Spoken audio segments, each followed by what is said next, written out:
Welcome back to Radical and Relevant, where each day we explore the genius of Jesus in the Gospels. Today's reading is from the Gospel of Luke, chapter 4, verses 16 through 30.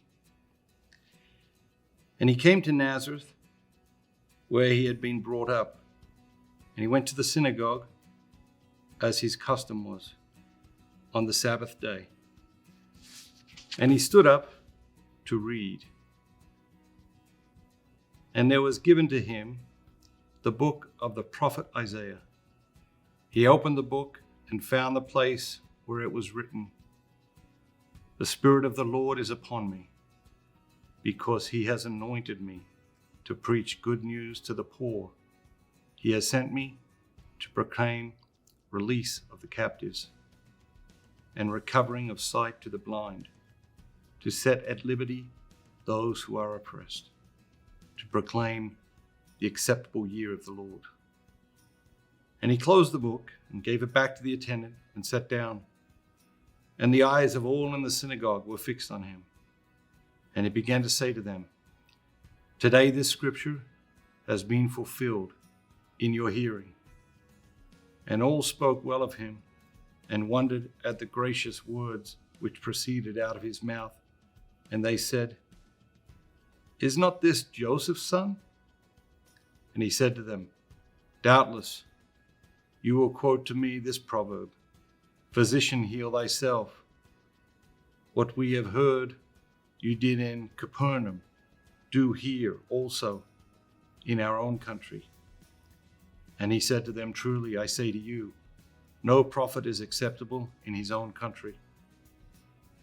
But in truth, I tell you, there were many widows of Israel in the days of Elijah, when the heaven was shut up 3 years and 6 months, when there came a great famine over all the land.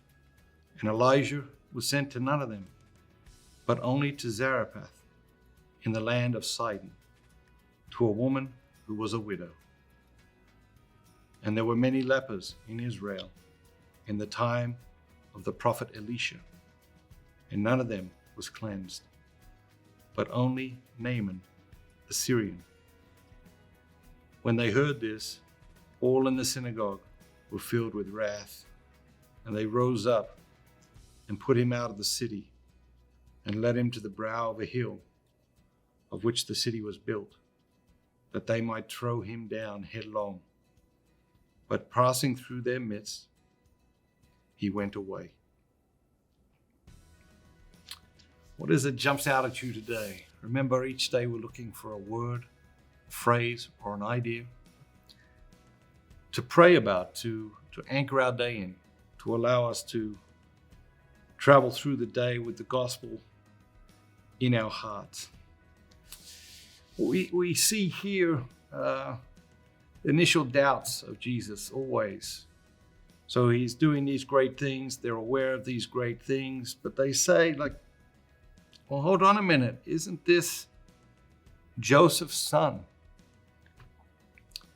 And of course, in this, there's a fundamental human nature, and there's a mistake that continues to be made throughout history over and over and over and over and over again. And that is that everybody is the son of somebody. Okay, and very rarely are the men and women who do extraordinary things the sons and daughters of parents who did extraordinary things. And so this complaint, this doubt, this questioning is over and over again. But what do we know? Throughout history, God always used one type of person. What type of person? The person who makes himself available to him. Are we making ourselves available to God? Because when we make ourselves available to God, God does extraordinary things in us and through us and with us. Have an amazing day. And remember, be bold, be Catholic.